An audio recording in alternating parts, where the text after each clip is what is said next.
शिमला में ब्रिटिश कालीन Rivoli cinema hall का भवन अब टूटने जा रहा है। ये भवन पूरी तरह से असुरक्षित हो चुका है और इसका एक हिस्सा अब टूट गया है। वहीं अब नगर निगम ने इसे तोड़ने की अनुमति भी दे दी है और अब भवन जमींदोज किया जा रहा है, जिससे शिमला वासियों के लिए ये थिएटर अब याद बनकर रह जाएगा। रिवोली सिनेमा हॉल का भवन अंग्रेजों के समय का बना हुआ है और यहाँ पर 1925 में मुर्गी खाना हुआ करता था, लेकिन 1930 में दिल्ली के एक व्यापारी बद्री प्रसाद ने इसे खरीदा और यहाँ पर थिएटर की शुरुआत की। उस समय ज्यादातर अंग्रेजी फिल्में यहाँ पर दिखाई जाती थी, लेकिन आजादी के बाद यहाँ हिंदी फिल्में दिखाई जाने लगी और यहाँ पर फिल्में देखने वालों की भीड़ उमड़ती रहती थी। शिमला का ये एकमात्र थिएटर ऐसा था, लेकिन 2010 को भवन में दरारें आनी शुरू हुई और नगर निगम ने इस भवन को असुरक्षित घोषित कर दिया, जिसके बाद ये थिएटर को हमेशा के लिए बंद कर दिया गया। अब ये ऐतिहासिक इमारत तो गिर ही जाएगी, लेकिन उसके साथ ही इसके मलबे में दफन हो जाएगा थिएटर का सुनहरा इतिहास, जहां सिंगल स्क्रीन पर ना जाने कितनी ही फिल्मों के शौकीन लोगों ने अपने दोस्तों, परिवार और अपने चाहने वालों के साथ फिल्में देखी होंगी। रिवोली के आसपास कारोबार करने वाले लोगों का कहना है कि वे यहाँ पर दशकों से कारोबार कर रहे हैं और दिन के समय अपना कारोबार करने के बाद शाम को यहाँ पर फिल्म देखने जाया करते थे। यहाँ फिर से थिएटर खोला जाना चाहिए। शिमला के मशहूर शाही थिएटर के मालिक साहिल शर्मा ने कहा कि ये शिमला शहर की काफी पुरानी इमारत थी। कई दशकों तक यहाँ पर फिल्में दिखाई गई, लेकिन 2010 में अनसेफ इसे घोषित कर दिया गया और अब इसे तोड़ा जा रहा है। रोड व्यापार मंडल का अध्यक्ष भी रहा हूँ और लगभग 40 सालों से मैं यहाँ पे हूँ, दुकानदारी कर रहा हूँ 40 सालों से। उस टाइम तो यहाँ पे दुकानें वैसे बहुत कम हुआ करती थी, सामने ये मेन दुकानें थी, लेकिन यहाँ दुकानें हैं। यहाँ पे उस टाइम पे रिवोली थिएटर में फिल्में देखने के लिए लाइनें लगती थी और रात को लगभग कोई 12 बजे 1 बजे के लगभग शो छूटता था। उस टाइम तक भी हम दुकान खोल कर रखते थे, इतना रस होता था यहाँ पे। और उस समय में कोई भी इतनी उसकी जो मनोरंजन की चीज़ें साधन नहीं हुआ करते थे। ज़्यादातर साधन यही इसी का रिवोली थिएटर का यहाँ पर साधन होता था। एक रिटीज होता था, रिटीज भी बंद हो चुका। एक शाही सिनेमा होता था, वो भी बंद हो चुका और ये भी बंद कर दिया गया और इसको आजकल तोड़ा जा रहा है।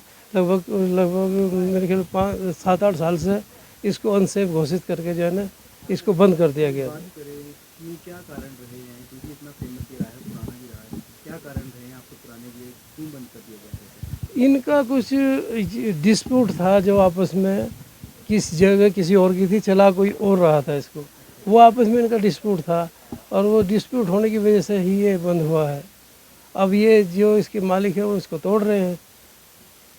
तो सर कोई आपकी याद कोई जुड़ी हो रिवोली थिएटर से जो अभी तक याद रह रही है? रिवोली थिएटर में तो याद यही कि हम रात को जो है ना दुकानें बंद करके रात को 10 बजे फिल्म देखते थे, 1 बजे तक फिल्म देखा करते थे और कोई साधन होता ही नहीं था। दिन में दुकानदारी करते थे और रात को अपनी फिल्म देख के हम घर जाया करते थे। बात करें उस टाइम टिकट की क्या कीमत है? टिकट तो उस टाइम 6-7 रुपये होता था, इससे ऊपर नहीं था। फिर 20 रुपये हुआ, 30 रुपये हुआ, 50 रुपये भी हो गया। लेकिन उस टाइम तो बल्कि 3-3 रुपये में हम टिकट पे देखा करते थे फिल्म। उस टाइम 3-3 रुपये टिकट हुआ करता था और रस काफ़ी हुआ करता था यहाँ इसमें। इसके बारे में कुछ आपको पता है कि कब बना था? नहीं, इसके बारे में तो नहीं, ये बना कब था ये तो नहीं हम बोल सकते। लगभग 40 साल से तो मैंने देखा इसको, 40 साल से देख रहा हूँ। यहाँ पे जो विजय सेठ वगैरह जो होते थे, विजय सेठ और अजय सेठ, वो इनको चलाया करते, उनको हम जानते थे। और मैनेजर हुआ करते थे, अनिल शर्मा मैनेजर हुआ करते। उससे पहले नरोला जी मैनेजर हुआ करते थे यहाँ पे रिवोली थिएटर के, नरोला जी चलाया करते थे। उसके बाद अनिल जी आए, मैनेजर हुआ रहे। उसके बाद में जो ऑपरेटर थिएटर के ऑपरेटर थे वो भी काफ़ी लोग बाग जो हमारे संपर्क में रहते थे, जान पहचान के थे होते थे। अब तो खैर सभी चले गए यहाँ से, जब थिएटर बंद हो गया अपनी रोजी रोटी के लिए इधर चले गए। नहीं, इसके टूटने से तो बहुत ही ज़्यादा दुख रहा है कि चहल पहल ही सारी ख़त्म है इसके भी टूटने से। और एक इसके साथ में सूरजंजर हुआ करता था, वो भी टूट गया। तो इस रोड की जो है ना, इस साइड की जो है ना, सारी रोड ख़त्म हो चुकी है टूटने से। तो इसके जी साहिल भाई, अपना रिवॉली थिएटर को अब तोड़ा जा रहा है। बहुत पुराना ये थिएटर था। आप भी जुड़े हुए हैं सिनेमा से, तो किस तरह की यादें हैं और क्या कुछ कहेंगे, कितना पुराना थिएटर था ये? ये रिवॉली सिनेमा जो बिल्डिंग है, 1925 और 30 के दरमियान में यहाँ पर एक बुर्गी खाना हुआ करता था।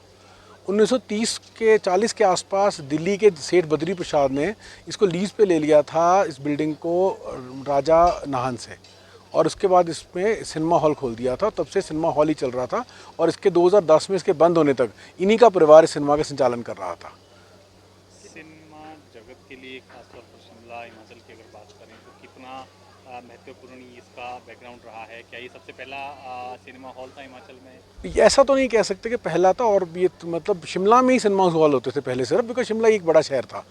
पर ये एक ऐसा सिनेमा था जिसमें दिल्ली, चंडीगढ़ और शिमला में, इन सिनेमा में, इसमें और रिट्स में अंग्रेज़ी फिल्में, जो अच्छी अच्छी अंग्रेज़ी फिल्में थी हॉलीवुड की, वो भी हाउसफुल जाया करती थी। तो मतलब जो बड़े बड़े डिस्ट्रीब्यूटर्स थे वो वेट करते थे रिवॉली सिनेमा का शो खाली होने के लिए कि हमारी हॉलीवुड की फिल्म भी यहाँ चले। अब क्योंकि कोविड के बाद लगभग अब सिनेमा हॉल जो है वो शिमला की खासतौर पर बात करें तो क्रेज़ कम हो गया लोगों का।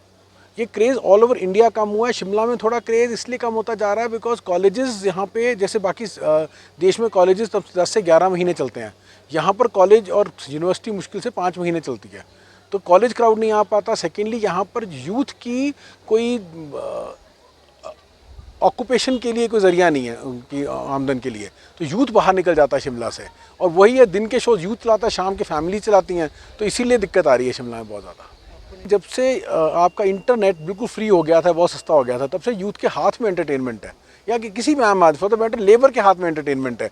वो 50 कदम चल के 200 रुपया खर्च के सिनेमा हॉल में जाने की बजाय सोचता है टेलीफोन पे मैं ईयरफोन लगाता हूँ और बैठ के कुछ देख लेता हूँ, आधा घंटा मिला है फ्री मेरे को।